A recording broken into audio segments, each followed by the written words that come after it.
So while Pro Tools is the industry standard and used in virtually all studios, and we teach it here, and you're going to become proficient Pro Tools users, I realize that a lot of you are using Logic because it's very affordable to buy if you're a Mac user. So how do we do it in Logic?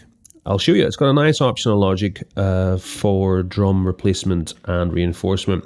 First things first, in your zip of the drum samples, you will find some XS24, an XS24 folder. What you need to do is take the contents of that folder and paste them here. So depending upon your operating system, it might vary. You might need to check this out. But on most modern OS X versions, it's under Music. You go to, audio, it's under Music, then you go to Audio Music Apps, and it's under Sampler Instruments.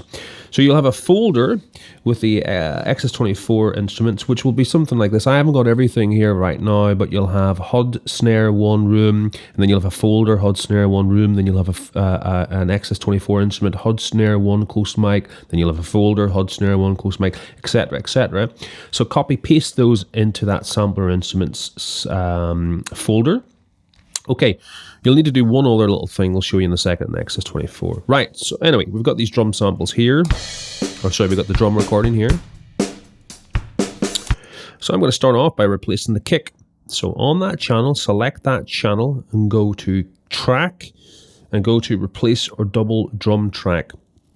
Click on that and you'll see that it kind of goes through. It has a look here. And there's a couple of little options that are available, sorry. I'm just going to put up replacement. You can select doubling. I'm going to go for replacement today. It's going to, you've got a threshold here that you can play with, so you'll have to just experiment with that to see what's appropriate for your particular material.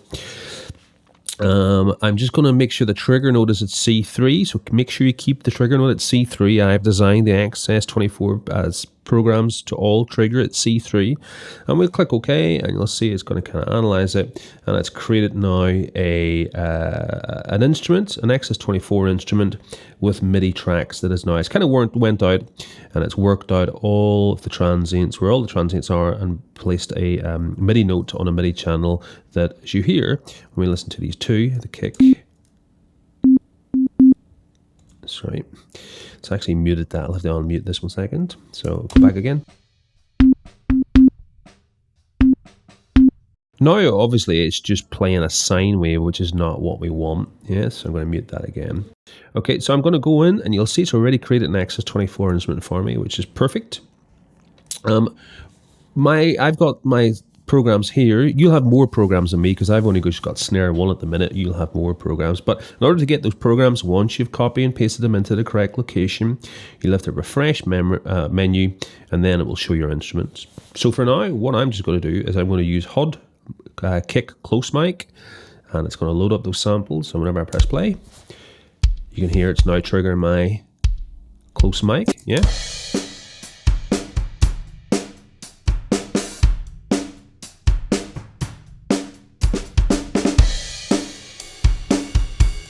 Without it, with it.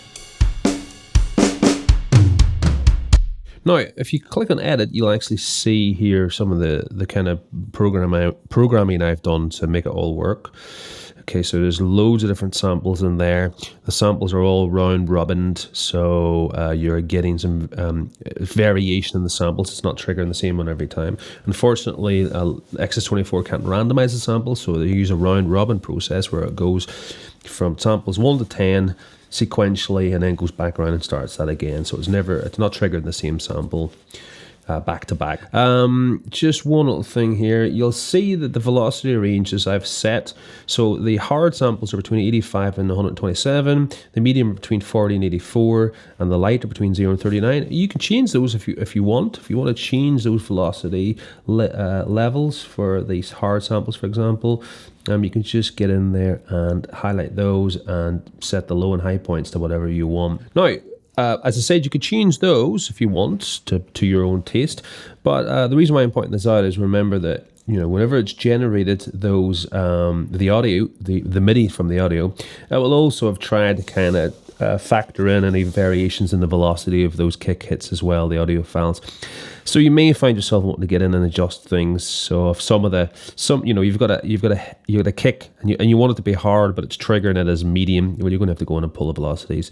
And in fact, what you might want to do is just highlight everything and just make them all maximum velocity if you want them all to trigger back really, really hard. So there's a little bit of variation in there, but hey, you can hear it all getting triggered back now with maximum velocity. So that's how we would trigger the kick. And again, the same thing we can do here. I can go and trigger the snare. Same process. I'm going to go to here. I'm going to go to replace drum track. The settings are usually quite good, but you might need to play around with it for the snare if there's some little fills and it's not quite catching them. So you'll have to do a little bit of back and forth, really. Leave the trigger note at C. Click OK, and it will now create that again. It'll just play a sine. It defaults to sine. This time I am going to get it to play my, I'll do actually the snare close and overheads this time. Let's have a listen to what it's doing to make sure it's working. Yeah, it is actually. Now, this time I actually think it's probably detected all of these snares, so they're quite soft. So here I'm going to just get them all, I'm going to select them, and I'm just going to pull them all up so they're hard hits.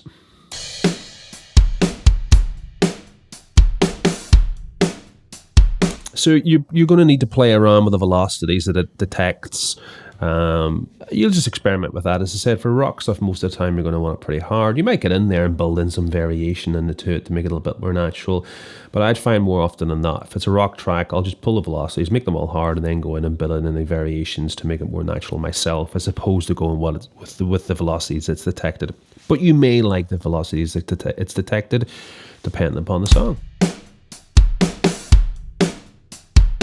And if we want to now do that again, what I can do is I can go back into the snare track. Actually, I don't need to do that in this instance. I'm just going to make a duplicate of this. So I'm just going to duplicate this track now. I'm going to pull that down. Okay. What I'm going to do though, in this one I've just duplicated, is I'm going to change the program to trigger the room. So the rooms, so I can get that room mic in there. And obviously too loud, but pull it back down to there.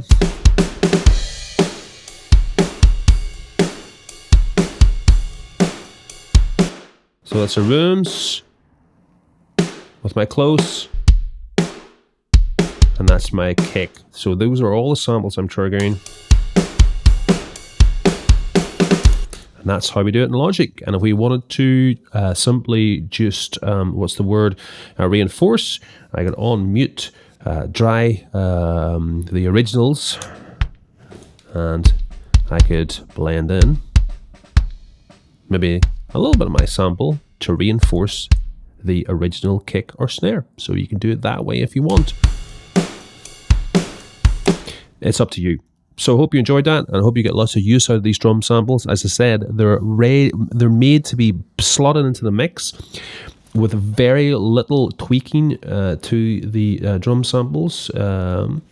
If, however, you do decide that you want to do a little bit of tweaking, say in this sample, you should only ever need to do something that's quite broad, okay, so like that. So you want to give it a little bit more higher mids to bring out the click, or maybe you want to take a little bit out, yeah? Or maybe perhaps you think that there's a little bit too much bottom end in the kick, so you might just put a filter on it to filter out some of the real lows depending upon your song. But if you're ever doing an EQ to these, it should not be much more than kind of this broad work, maybe a filter in the lows, maybe something to attenuate or bring out more of that click that we built in. But you should never need to do any radical EQing with these samples, because they are made to be mix ready. Enjoy them.